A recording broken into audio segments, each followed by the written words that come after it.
আচ্ছা, আসসালামু আলাইকুম। ওকে, দেখো আমরা লাস্ট দিন হচ্ছে আমরা প্লুরাল ইফিউশন কত লেভেলে করি এবং কোন লাইন বরাবর করি সেটা দেখছিলাম। সেটা হচ্ছে মিড অ্যাক্সিলারি লাইন এর 9th ইন্টারকোস্টাল স্পেসে যে আমরা কি করব, নিডলটা প্রেস করে ওখান থেকে আমরা এক্সট্রা ফ্লুইডটা কালেক্ট করব। এখন একটা কোশ্চেন, সেটা হলো আমরা কেন এই 9th ইন্টারকোস্টাল স্পেসটা বেছে নিতেছি? হ্যাঁ, কেন হচ্ছে 9th ইন্টারকোস্টাল স্পেস? আমরা যদি হচ্ছে 10th ইন্টারকোস্টাল স্পেসে যেতাম তখন কি সমস্যা হইতো? 10th ইন্টারকোস্টাল স্পেসে গেলে কি হইতো, সেটা হচ্ছে ধরো আমাদের এরকম লাংস, হ্যাঁ, আচ্ছা, লাংসের নিচে কি থাকে? ডায়াফ্রাম থাকে না? ধরো হচ্ছে আমরা হার্টটাকে আঁকলাম না, লাংসের নিচে এরকম ডায়াফ্রাম থাকে না? ডায়াফ্রামের নিচে রাইট সাইডে কি থাকে? এরকম লিভার থাকে, তাই না? আচ্ছা, এখন আমরা যদি 9th ইন্টারকোস্টাল স্পেসে 10th ইন্টারকোস্টাল স্পেসে যাইতাম তখন হয়তোবা আমরা এই যে আমাদের নিডেলটা বা আমাদের যে ইঞ্জেকশনটা আছে সেটা হয়তো আমরা ডায়াফ্রামে পুশ করে ফেলতাম, অথবা আমরা কি করতাম, লিভারে পুশ করে ফেলতাম, তাই না? কারণ যত নিচে যাব তত কি আমাদের ডায়াফ্রাম অথবা লিভার আসতেছে। তাই রাইট সাইডে কি হতে পারে, আমরা রাইট সাইডে আমরা যদি এই 9th ইন্টারকোস্টাল স্পেসের নিচে করি তখন আমাদের ডায়াফ্রাম অথবা লিভার ইনজিওর হইতে পারে। তাই আমরা কত নাম্বার স্পেসে করতেছি? 9th ইন্টারকোস্টাল স্পেসে করতেছি। আচ্ছা, এখন লেফট সাইডে যদি আমরা করতাম, লেফট সাইডে এখানে হচ্ছে গিয়ে ধরো তোমার এখানে খাদ্যনালী নেমে এটা হচ্ছে পাকস্থলী, পাকস্থলী থেকে ক্ষুদ্রান্ত শুরু হয়, পাকস্থলী শেষ থেকে এরপর সেখানে প্যানক্রিয়াস থাকে, প্যানক্রিয়াসের এখানে এইভাবে একটা স্প্লিন থাকে, তাই না? তো আমরা যদি রাইট সাইডে করি তাহলে রাইট সাইডে করলে আমাদের স্প্লিন ইনজুর হওয়ার একটা চান্স থাকে। তো এর জন্য মেইনলি আমরা 9th ইন্টারকোস্টাল স্পেসে করি। এটা অনেক সময় চলে আসতে পারে যে explain anatomically why plural fluid aspiration is done at 9th intercostal space in mid axillary line.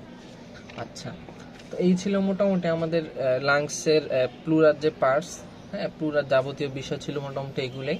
Key key parts আছে, হ্যাঁ, এরপর হচ্ছে প্লুরাল লিসেস কি, এবং আমাদের এক্সট্রা যদি প্লুরাল ফ্লুইড জমা হয় সেটাকে আমরা কি বলি, এবং এটা আমরা কীভাবে কালেক্ট করি, কেন আমরা 9th ইন্টারকোস্টাল স্পেস কালেক্ট করি, এই মোটামুটি। তো এবার আসলে আমাদের মোস্ট ইম্পর্টেন্ট টপিক, সেটা হচ্ছে লাংস। লাংসের শুরুতে যে জিনিসগুলো আছে, আমাদের লাংস দুইটা লাংস থাকে, হ্যাঁ, লাংসের কালার কীরকম, শেপ কীরকম, লাংস কী ধরনের অর্গান, এরপরে তোমার লাংসের পার্টস কী কী, যেমন অ্যাপেক্স, বেস, এরপর হচ্ছে বর্ডার, থ্রি বর্ডার, হ্যাঁ, এইগুলো তোমরা মুখস্থ করে কখনোই কভার করতে পারবে না। এগুলো হচ্ছে ভিসেরা দেখে দেখে এগুলো হচ্ছে মনে রাখতে হয়। এরপরে দেখো রাইট লাংস, আস্তে আস্তে তোমরা পেয়ে যাবা, হ্যাঁ, রাইট লাংস আর লেফট লাংসে একটা পার্থক্য আসে। এই পার্থক্যটা অনেক সময় আসে না রিটেনে কখনো, ফাইবার জন্য মেইনলি। রিটেনে যেখান থেকে আসা শুরু করবে সেটা হচ্ছে আমাদের লাংসের ব্লাড সাপ্লাই। লাংসের ব্লাড সাপ্লাই মোটামুটি ইম্পর্টেন্ট। লাংসের ব্লাড সাপ্লাই, লাংসে, ওকে, ব্লাড সাপ্লাই। এখন দেখো আমাদের লাংসে কিন্তু দুইটা পোর্শন আছে।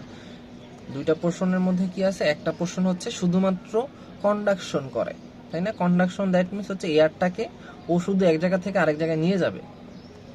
কন্ডাক্টিভ জোন বা কন্ডাক্টিং জোন,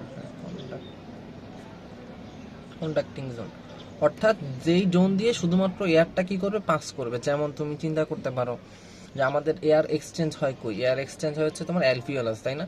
আমাদের লাংসে ঢুকেই তো ফার্স্টে অ্যালভিওলাস পায় না। অ্যালভিওলাস পাওয়ার আগ পর্যন্ত যেগুলো পাইতেছে সেগুলো হচ্ছে কন্ডাক্টিং জোন।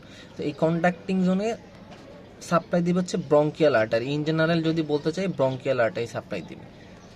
এখন রাইট সাইডে একটা ব্রঙ্কিয়াল আর্টারি সাপ্লাই দিবে, লেফট সাইডে দুইটা ব্রঙ্কিয়াল আর্টারি সাপ্লাই দিবে, এটা একটু মনে রেখো। আর এখন হচ্ছে এই যে আমাদের আর্টারি সাপ্লাই, একটা জিনিস মনে রাখবে, আমরা যখনই কোনো কিছুর আর্টারি সাপ্লাই বা ভেনাস ড্রেনেজ অত একটা লাগে না, কিন্তু আর্টারি সাপ্লাই পড়ার সময় অথবা নার্ভ সাপ্লাই পড়ার সময় এটা একদম অরিজিন থেকে জানতে চায়। অর্থাৎ এই যে ব্রঙ্কিয়াল আর্টারির অরিজিন কোত্থেকে আসছে, ব্রঙ্কিয়াল আর্টারির অরিজিন হচ্ছে রাইট সাইডে এটা আসে মেবি ইন্টারকোস্টাল আর্টারি অথবা ডিসেন্ডিং থোরাসিক অ্যাওর্টা থেকে, আর লেফট সাইডে এটা একদম ডিসেন্ডিং থোরাসিক অ্যাওর্টা থেকেই আসে। ঠিক আছে, বুঝে গেছে? ওকে, তাহলে আমাদের কন্ডাক্টিং জোনের blood supply bronchial artery, right সাইডে একটা, লেফট সাইডে দুইটা। এবার দেখো আমাদের কন্ডাক্টিং জোন আরেকটা কি আছে যেখানে এক্সচেঞ্জ হবে, সেটাকে আমরা বললাম ধরো রেসপিরেটরি জোন।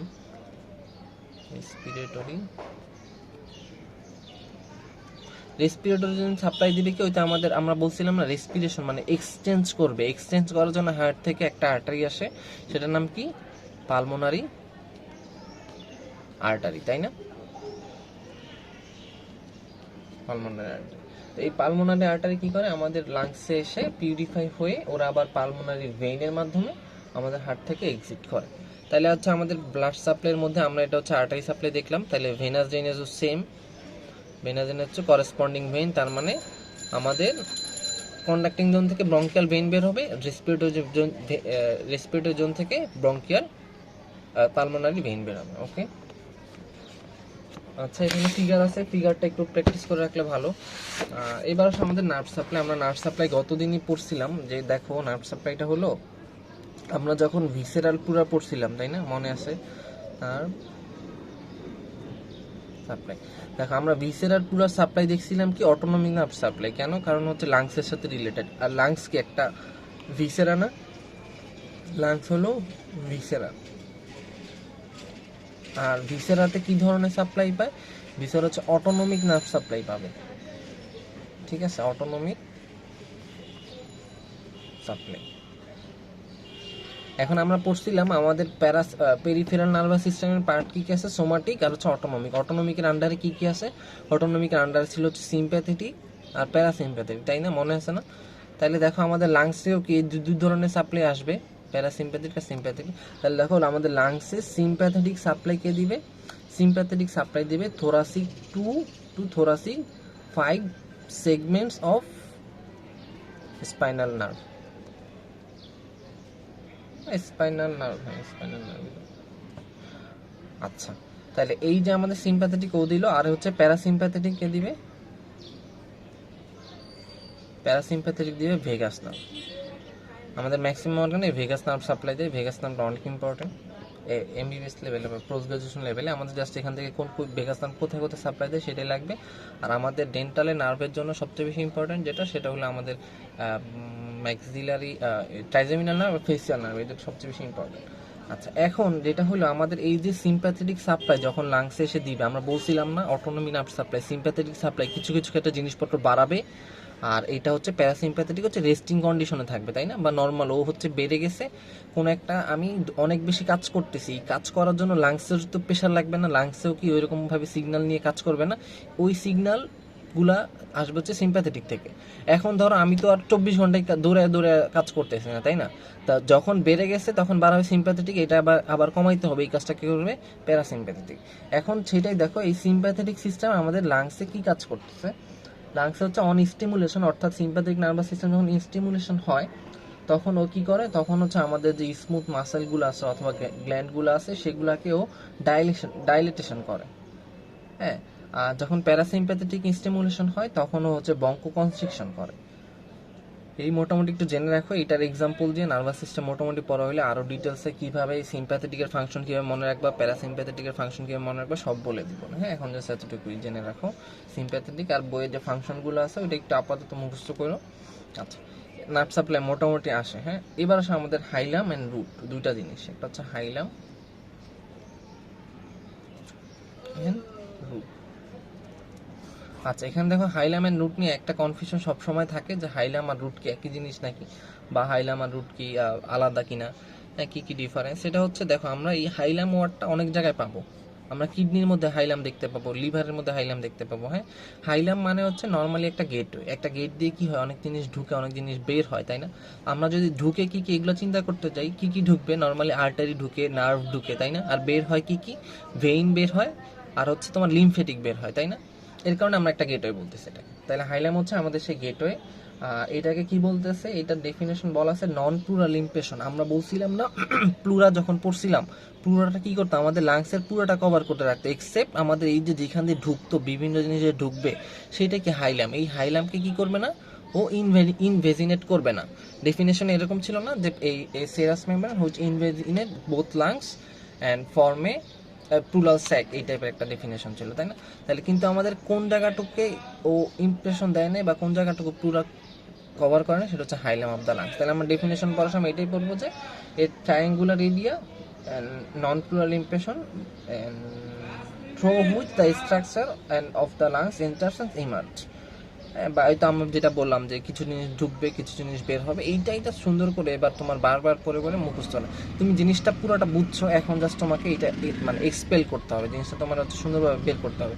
তাহলে দেখো আমি যদি বলতে চাই, আমাকে যদি বলে যে আমি হাইলাম অফ দ্য রুট, কি বলবো? Hilum of the root is a non polar impression, non polar triangular impression from which the structure enters and leave the organ. অর্থাৎ কিছু স্ট্রাকচার ঢুকতেছে এবং কিছু স্ট্রাকচার বের হইতেছে। তোমার যদি একদম হুবহু ইংরেজিতে না বলতে পারো, তুমি যদি এইটাও ভাইভাতে বুঝে দিয়ে আসো, মোর দেন এনাফ। আর রুটটা কি তাহলে দেখো, রুটটা হলো আমাদের এই যেই স্ট্রাকচারের মধ্যে আমাদের লাংসের যেই একটা অংশের মধ্যে আমাদের এই হাইলাম থাকতেছে, সেটা হচ্ছে আমাদের রুট। রুট মানে কি? রুট মানে একটা শিকড় না, অর্থাৎ যেই শিকড় দিয়ে আমাদের এই হাইলাম অবস্থান করতেছে সেটাই হচ্ছে আমাদের রুট। তার মানে আমাদের রুট, আমাদের হাইলামকে কিন্তু আমরা সিঙ্গলি মানে ওকে হচ্ছে কিন্তু আমরা একাকীভাবে হচ্ছে আমরা ওকে ডিফাইন করতে পারি, হ্যাঁ। আর রুটটাকে ডিফাইন করার জন্য আমার কি লাগবে? রুটটাকে ডিফাইন করার জন্য আমার হাইলাম লাগবে, অর্থাৎ root is a structure that enters and emerges through the hilum of the root of the lung is. না ভিডিও করতেছ কেন? হ্যাঁ আসতেছে। আচ্ছা, এরপরে দেখো, এরপর আমাদের একটা ইম্পর্টেন্ট, সেটা হচ্ছে আমরা এই যে বললাম হাইলাম অফ দ্য লাং দিয়ে বিভিন্ন জিনিস ঢুকে, তো এই যে ঢুকা ওদের যে অ্যারেঞ্জমেন্টটা আছে, এই অ্যারেঞ্জমেন্টটা না আমাদের জানতে হয়। তাহলে দেখো, ধরো হচ্ছে এটা আমাদের এটা তো আসলে 3D ছবির মতো অনেকটা। ধরো এই আমাদের, আচ্ছা লাংসের একটা লাংস আঁকি, ধরো এটা হচ্ছে আমাদের কোনো রকম একটা লাংস। এই লাংসের এইভাবে হচ্ছে আমাদের root of the lungs, hilum of the lungs, হ্যাঁ। আর এখানে একটা লিগামেন্ট থাকে, এটাকে আমরা পালমোনারি লিগামেন্ট বলি। এটা হচ্ছে হয়তো বলছিলাম যে এটা অনেক সুন্দর হতে পারে। আচ্ছা আচ্ছা, রুটের একটা সুন্দর ছবি দেওয়া আছে, বা একটা সিম্পলি ছবি আমি আঁকছি। সেটা হচ্ছে ধরো আমাদের এই যে লাংস, দুই পাশে দুইটা লাংস না, এই লাংসটাতে একটু এরকম ইয়ে থাকে। আমার ছবি কিন্তু অনেক খারাপ হয়। আচ্ছা, এখন এই যে এইটা হচ্ছে আমাদের সেই হাইলাম অফ দ্য লাং। এখন এইটার মধ্যে কি করবে? বিভিন্ন জিনিস ঢুকবে। এখন রাইট সাইড এবং লেফট সাইড দুইটা লাংসের জন্য from before backward, from before, হ্যাঁ মো আসতেছি, দাঁড়াও। আচ্ছা, ফ্রম বিফোর ব্যাকওয়ার্ড অর্থাৎ সামনে থেকে পিছনে দুই লাংসেই কিভাবে ঢুকবে? ফার্স্টে ঢুকবে হচ্ছে পালমোনারি, সুপিরিয়র পালমোনারি ভেইন, দেখা যাচ্ছে সুপিরিয়র পালমোনারি ভেইন। এরপরে ঢুকবে তোমার পালমোনারি আর্টারি,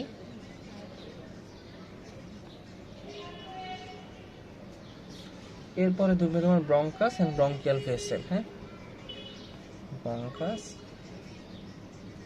আর ধরো হচ্ছে 4 নাম্বারটা ব্রঙ্কিয়াল ভেসেল, হ্যাঁ।